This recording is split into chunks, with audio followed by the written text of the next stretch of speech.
Bienvenidos amigos a este espacio con la lupa por el venezolano.com.be, quien se está convirtiendo en un medio alternativo para difundir las ideas y qué es lo que está pasando en este país.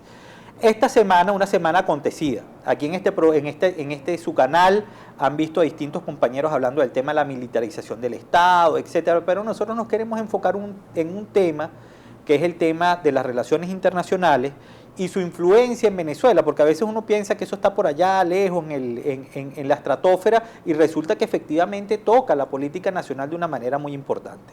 Para eso tenemos en esta semana a Oscar Hernández, el embajador Oscar Hernández, que estará conversando con nosotros sobre ese impacto que tiene en la política nacional la situación de relaciones internacionales que hoy tiene el país, en un conflicto que bueno, que ya veremos y analizaremos el día de hoy.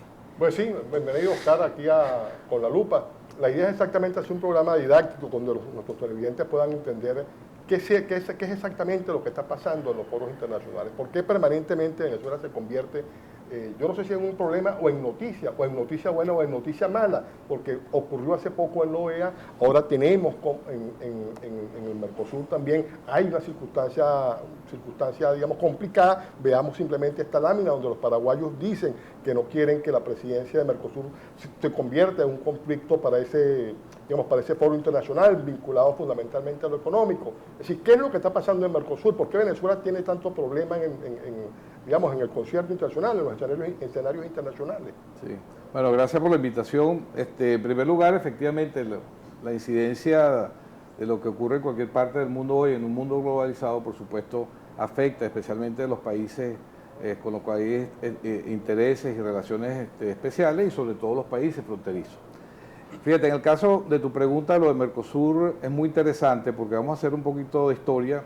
Venezuela ingresa a Mercosur o inicia un proceso de negociación hacia Mercosur, cometiendo un error histórico y estratégico desde mi punto de vista, que fue haberse retirado de la comunidad andina, porque ese retiro nos afecta y hoy se demuestra con la crisis, por ejemplo, de abastecimiento que tiene Venezuela, que fue una gran pérdida no haber formado parte de un sistema de integración que precisamente nos hubiera ayudado a resolver cualquier situación de esta naturaleza.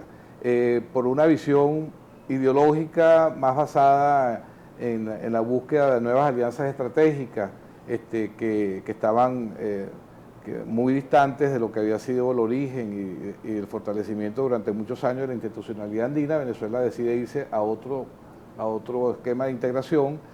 Un esquema de integración que nace buscando es la liberalización comercial fundamentalmente y la integración, y después posteriormente con los años se fue fortaleciendo institucionalmente, incluso llegó donde se llegan a plantear temas que tienen que ver con la institucionalidad democrática, etcétera, que por ejemplo el tema que se refiere a la declaración de Ushuaia. Venezuela entra por la puerta trasera a Mercosur. Si ustedes se recuerdan, fue un ingreso tardío, siempre nos anunciaban Venezuela ingresa a Mercosur. Precisamente por un inconveniente con los paraguayos que estaban suspendidos en ese momento en Mercosur. Sí, pero incluso antes, el ingreso siempre fue tortuoso, no fue un ingreso con una disciplina. Un parto forzado. Un parto forzado. Se recuerdan que el Congreso de Brasil estuvo por mucho tiempo parando que Venezuela terminara de adherirse. Venezuela no cumplía con una serie de cronogramas y de responsabilidades. Siempre nos anunciaban que Venezuela ingresaba a Mercosur y hasta el final se logra formalizarse, pero quedó Venezuela incluso pendiente del cumplimiento de una serie de normas que estaban establecidas, en la cual se le dio un plazo de 4 años para que ingresara. Que ya vencieron, por cierto. Que ya vencieron y la cual no estamos cumpliendo, incluyendo el tema que tiene que ver con la institucionalidad y el respeto a los derechos humanos y los acuerdos comerciales, etc. Entonces, llegamos a este momento de esta crisis actual que desde el punto de vista de Venezuela realmente es una pena y es una vergüenza que Venezuela esté sometida ahorita a este tipo de discusión sobre si entra o no a llevar la presidencia de Mercosur. ¿Cómo se obtiene esa presidencia? Bueno, porque precisamente muy importante, porque hoy día en el mundo hay cientos de organismos internacionales que están precisamente entrando a cumplir esos roles de secretarías generales, de presidencia, etcétera. O sea, son alternativas. O sea, te toca hoy a ti, mañana a mí, pasado mañana a mí. Y dependiendo de distintos mecanismos, o sea, pueden ser por la vía de la elección, puede ser a través de acuerdos regionales, donde se van rotando las regiones, etcétera, y se van cumpliendo con eso en esos estadios. En el caso de Venezuela, de Mercosur, Venezuela le correspondería la presidencia por la vía de la rotación alfabética. No es que Venezuela fue electa, no es una señal de reconocimiento a la política exterior de Venezuela, no es un hecho notorio y notable, simplemente es administrativo. No es por ninguna virtud. No es nada especial, ningún reconocimiento. Cada 6 meses los países van rotando en la presidencia. Sí, después de la U viene la B, entonces le toca a Venezuela, Exacto. después Uruguay y Venezuela. Exactamente. Mira, dijiste tiraste un puntico ahí que yo le quiero poner resaltado. Dices, bueno, que se va para intentar consolidar una alianza que tiene que ver con unas características ideológicas. Pero hemos visto cómo ese bloque ideológico en América Latina se está desensamblando, Sí. desintegrando de alguna manera, y eso está tocando las instituciones. O sea, está debilitando Mercosur, que es una de la posición de Uruguay, porque además Mercosur ahorita está en unas negociaciones con la Unión Europea. Exactamente. Pero en el caso de UNASUR, pareciera que UNASUR se va a acabar o se está fracturando de una manera, bueno, por el tema de Argentina, por el tema de los cambios estratégicos que tiene Brasil. ¿Eso está influyendo de alguna manera en esa presidencia de UNASUR para que asuma la presidencia o no? Claro, porque precisamente, fíjate, una de las cosas que corroe la fortaleza de las instituciones internacionales es cuando los países actúan más basados en criterios ideológicos y de gobiernos momentáneos que en la fortaleza misma de la institución. O sea, una institución tiene que estar por encima en un momento determinado de quienes gobiernan. Y eso lo vimos por muchos años, por ejemplo, en la comunidad andina, hasta que comenzó a intervenir el tema ideológico. En el caso de Mercosur, Venezuela busca ingresar a Mercosur, entre otras razones, buscándose asociados ideológicamente parecidos. No tenían la misma línea radical que podía tener el gobierno de Venezuela, pero eran lo que llaman los anglosajones los like-minded, gente más o menos del mismo pensamiento. Y eso te debilita las instituciones, porque cuando cambian los gobiernos se dan situaciones entonces de crisis a nivel institucional. Lo más normal sería que en cualquier organismo con cambios democráticos, simplemente independientemente de las corrientes ideológicas que asumen el gobierno, la institucionalidad internacional no se ve afectada, porque simplemente hay fortaleza suficiente para que ello sea así. Entonces, en el caso que estamos viendo ahorita, lo que sería un cambio administrativo se convierte en una situación de crisis. En una situación de crisis porque hay un grupo de países que considera que hoy Venezuela no tiene la fortaleza y no ha cumplido con el espíritu propio que tiene el Mercosur y la normativa de Mercosur para asumir la presidencia, sobre todo en un momento muy importante, en donde además estamos trabajando con la posibilidad de una negociación con la Unión Europea. Claro. Vamos a seguir en el próximo enero conversando sobre ese tema y sobre otros de importancia, de interés que ustedes están pendientes de él. Lo vemos ahora. Bueno, retomamos el tema entonces de las relaciones internacionales. En el caso de Venezuela tenemos ese caso de Mercosur. Lo dejamos ahí abierto entre paréntesis. Pero quisiera que escucharas un momentico lo que dice nuestra canciller, una canciller atípica además, que tiene una manera de hacer política un poco distinta a lo que se acostumbra en el mundo de las relaciones internacionales. Vamos a ver qué dice Delcy Rodríguez con respecto a este tema de Mercosur. En los próximos días hemos conversado tanto el presidente Maduro con el presidente Tabaré y yo con el canciller Noboa. En los próximos días se va a establecer la fecha para el traspaso efectivo de la presidencia en Montevideo. Bueno, muchas gracias. No se pospone, por supuesto que no. Posponerlo constituiría una violación a los tratados del Mercosur. Todas las excusas que se están dando por parte de un exfuncionario del Plan Cóndor, nosotros sabemos que el canciller de Paraguay fue un funcionario de la dictadura kirchnerista, es para desconocer. Son los malos modales de la derecha de la región, que pretenden no reconocer las normas que rigen, en este caso, el funcionamiento y las instituciones y los órganos de Mercosur. Bueno, Oscar, sin comentarios. Bueno, mira, en la diplomacia hay algo muy importante, que es que la forma es contenido. Cuando uno escucha eso, por supuesto, no hay forma, y por lo tanto no hay contenido, y si hay alguna cosa importante, se pierde por el ruido. Porque esa no es la manera de hacer una representación de un país, aunque puedan haber diferencias.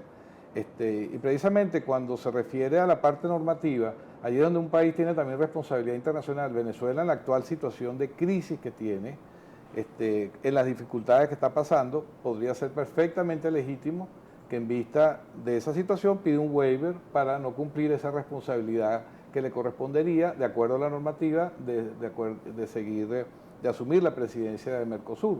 Entonces ahí uno actúa como un país responsable, porque precisamente, y en la pregunta que entonces al principio, porque hay tanto ruido, tanta situación que Venezuela no está haciendo el mejor papel, porque no solamente no es la cara del gobierno, es la cara del país, y cuando tú ves la situación de permanente conflicto, de irrito que se hay, no solamente en el caso de Mercosur, es que es en todos los escenarios, se ve una actitud siempre de discusiones, de diferencias. En vez de actuar como un buen ciudadano de la comunidad internacional, nos convertimos en unos ciudadanos que permanentemente estamos en conflicto, y eso no es ni bueno para la política exterior del gobierno y mucho menos para la imagen del país. El protocolo Ushuaia dice algo con respecto a los países que están violando temas de derechos humanos, como se ha acusado Venezuela a lo largo el déficit democrático, que incluye la violación de derechos humanos, el irrespeto a las instituciones, y la limitación del desarrollo de la democracia en un país, precisamente el centro de lo que establece Ushuaia.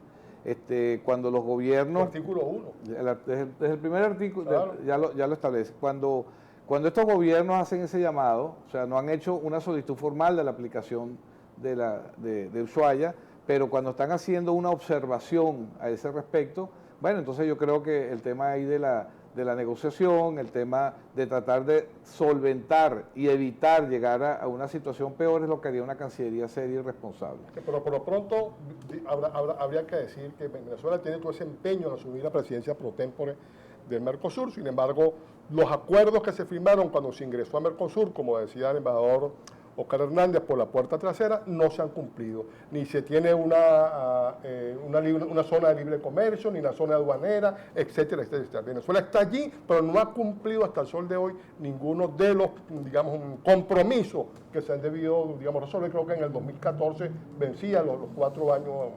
Exactamente. Para el cumplimiento de todo ese protocolo. Mira. Pero, Oscar, quería precisar contigo un tema ya distinto al de Mercosur. Lo habíamos conversado personalmente en una oportunidad, tuvimos una conversación sobre ese tema que la gente, digamos, angustia mucho al venezolano y que está vinculado al tema internacional, porque se trata de la ayuda humanitaria que está exigiendo el país, que están exigiendo distintos sectores, digamos, políticos venezolanos.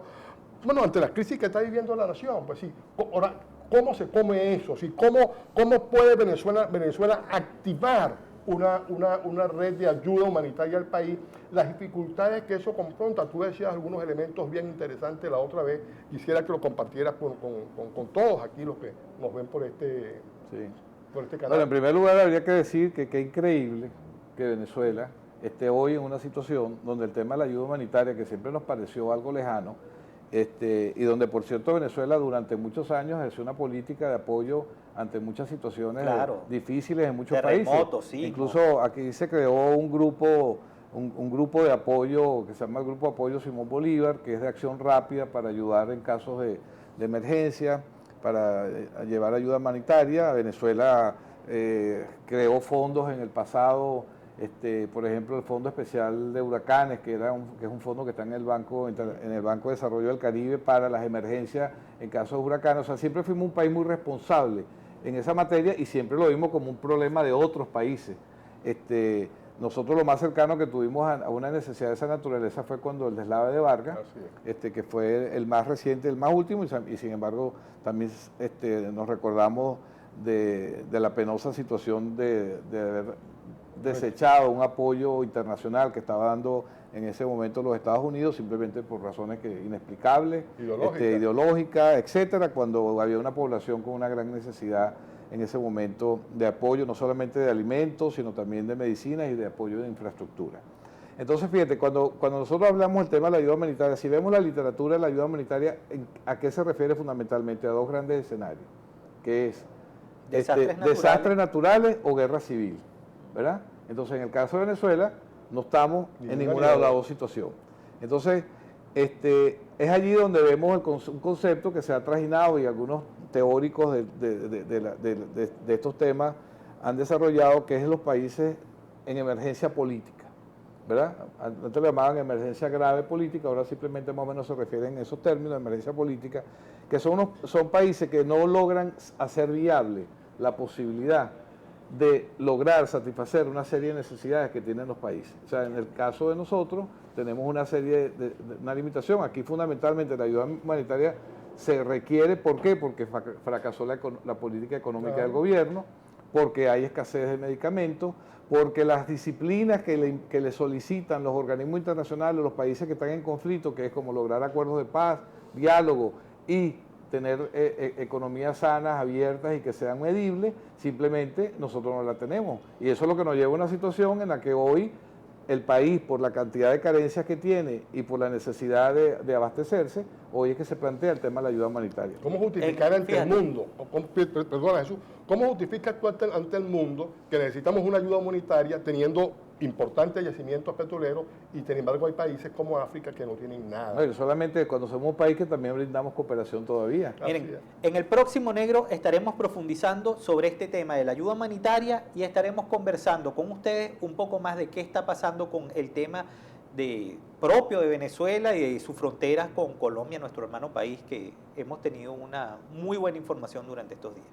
Bueno, retomamos el tema entonces de las relaciones internacionales. En el caso de Venezuela tenemos ese caso de Mercosur, lo dejamos ahí abierto entre paréntesis, pero quisiera que escucharas un momentico lo que dice nuestra canciller, una canciller atípica además, que tiene una manera de hacer política un poco distinta a lo que se acostumbra en el mundo de las relaciones internacionales. Vamos a ver qué dice Delcy Rodríguez con respecto a este tema de Mercosur. En los próximos días hemos conversado tanto el presidente Maduro con el presidente Tabaré y yo con el canciller Nino Noboa. En los próximos días se va a establecer la fecha para el traspaso efectivo de la presidencia en Montevideo. Bueno, muchas gracias. No se pospone, por supuesto que no. Posponerlo constituiría una violación a los tratados del Mercosur.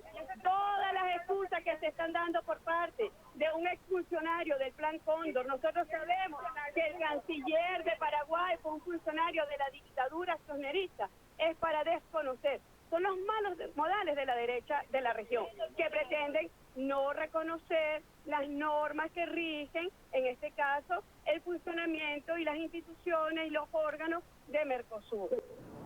Bueno, Oscar, sin comentarios. Pero mira, en la diplomacia hay algo muy importante, que es que la forma es contenido. Cuando uno escucha eso, por supuesto, no hay forma, y por lo tanto no hay contenido, y si hay alguna cosa importante, se pierde por el ruido. Porque bueno, esa no es la manera de hacer una representación de un país, aunque puedan haber diferencias. Y precisamente cuando se refiere a la parte normativa, allí donde un país tiene también responsabilidad internacional, Venezuela en la actual situación de crisis que tiene, en las dificultades que está pasando, podría ser perfectamente legítimo que en vista de esa situación pida un waiver para no cumplir esa responsabilidad que le correspondería, de acuerdo a la normativa, de asumir la presidencia de Mercosur. Entonces ahí uno actúa como un país responsable, porque precisamente, y en la pregunta que entonces al principio, porque hay tanto ruido, tanta situación que Venezuela no está haciendo el mejor papel, porque no solamente no es la cara del gobierno, es la cara del país, y cuando tú ves la situación de permanente conflicto, de írrito que se hay, no solamente en el caso de Mercosur, es que es en todos los escenarios, se ve una actitud siempre de discusiones, de diferencias. En vez de actuar como un buen ciudadano de la comunidad internacional, nos convertimos en unos ciudadanos que permanentemente estamos en conflicto, y eso no es ni bueno para la política exterior del gobierno y mucho menos para la imagen del país. El protocolo Ushuaia dice algo con respecto a los países que están violando temas de derechos humanos, como se ha acusado a Venezuela a lo largo el déficit democrático, que incluye la violación de derechos humanos, el irrespeto a las instituciones, y la limitación del desarrollo de la democracia en un país, precisamente el centro de lo que establece Ushuaia. Cuando los gobiernos... Artículo 1. Desde el primer artículo, claro, ya lo establece. Cuando estos gobiernos hacen ese llamado, o sea, no han hecho una solicitud formal de la aplicación de Ushuaia, pero cuando están haciendo una observación a ese respecto, bueno, entonces yo creo que el tema ahí de de la negociación, el tema de tratar de solventar y evitar llegar a una situación peor es lo que haría una Cancillería seria y responsable. Pero por lo pronto habría que decir que Venezuela tiene todo ese empeño en asumir la presidencia pro tempore del Mercosur. Sin embargo, los acuerdos que se firmaron cuando se ingresó a Mercosur, como decía el embajador Oscar Hernández, por la puerta trasera, no se han cumplido. Ni se tiene una zona de libre comercio, ni una zona aduanera, etcétera, etcétera. Venezuela está allí, pero no ha cumplido hasta el sol de hoy ninguno de los, digamos, compromisos que se han debido, digamos, resolver. Creo que en el 2014 vencía los 4 años. Exactamente. Para el cumplimiento de todo ese protocolo. Mira. Pero Oscar, quería precisar contigo un tema ya distinto al de Mercosur. Lo habíamos conversado personalmente en una oportunidad, tuvimos una conversación sobre ese tema que la gente, digamos, angustia mucho al venezolano y que está vinculado al tema internacional porque se trata de la ayuda humanitaria que está exigiendo el país, que están exigiendo distintos sectores, digamos, políticos venezolanos. Bueno, ante la crisis que está viviendo la nación, pues sí, ahora, ¿cómo se come eso? ¿Sí? ¿Cómo puede Venezuela activar una red de ayuda humanitaria al país? Las dificultades que eso confronta. Tú decías algunos elementos bien interesantes la otra vez. Quisiera que lo compartieras con todos aquí los que nos ven por este canal. Bueno, en primer lugar habría que decir que qué increíble que Venezuela esté hoy en una situación donde el tema de la ayuda humanitaria, que siempre nos pareció algo lejano, y donde, por cierto, Venezuela durante muchos años ejerció una política de apoyo ante muchas situaciones difíciles en muchos países. Sí, incluso aquí se creó un grupo de apoyo que se llama el Grupo de Apoyo Simón Bolívar, que es de acción rápida para ayudar en casos de emergencia, para llevar ayuda humanitaria. Venezuela creó fondos en el pasado. Por ejemplo, el Fondo Especial de Huracanes, que es un fondo que está en el Banco de Desarrollo del Caribe para las emergencias en caso de huracanes. O sea, siempre fuimos un país muy responsable en esa materia y siempre lo vimos como un problema de otros países. Nosotros lo más cercano que tuvimos a una necesidad de esa naturaleza fue cuando el deslave de Vargas, que fue el más reciente, el más último, y sin embargo también nos recordamos de la penosa situación de haber desechado un apoyo internacional que estaba dando en ese momento los Estados Unidos, simplemente por razones inexplicables, ideológicas, etcétera, cuando había una población con una gran necesidad en ese momento de apoyo, no solamente de alimentos, sino también de medicinas y de apoyo de infraestructura. Entonces, fíjate, cuando nosotros hablamos del tema de la ayuda humanitaria, si vemos la literatura de la ayuda humanitaria, ¿a qué se refiere fundamentalmente? A dos grandes escenarios, que es desastres naturales o guerra civil, ¿verdad? Entonces, en el caso de Venezuela, no estamos en ninguna de las dos situaciones. Entonces, es allí donde vemos un concepto que se ha trajinado y algunos teóricos de estos temas han desarrollado, que es los países en emergencia política, ¿verdad? Antes le llamaban emergencia grave política, ahora simplemente más o menos se refieren a esos términos de emergencia política, que son países que no logran hacer viable la posibilidad de lograr satisfacer una serie de necesidades que tienen los países. O sea, en el caso de nosotros tenemos una serie una limitación. Aquí fundamentalmente la ayuda humanitaria se requiere, ¿por qué? Porque fracasó la política económica del gobierno, porque hay escasez de medicamentos, porque las disciplinas que le solicitan los organismos internacionales, los países que están en conflicto, que es como lograr acuerdos de paz, diálogo y tener economías sanas, abiertas y que sean medibles, simplemente nosotros no la tenemos. Y eso es lo que nos lleva a una situación en la que hoy el país, por la cantidad de carencias que tiene y por la necesidad de abastecerse,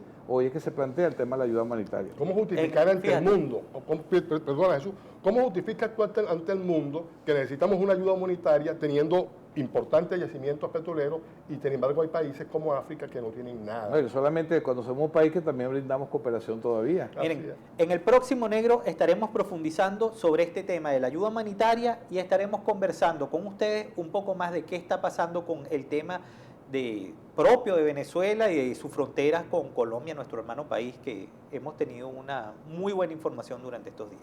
Ya los esperamos.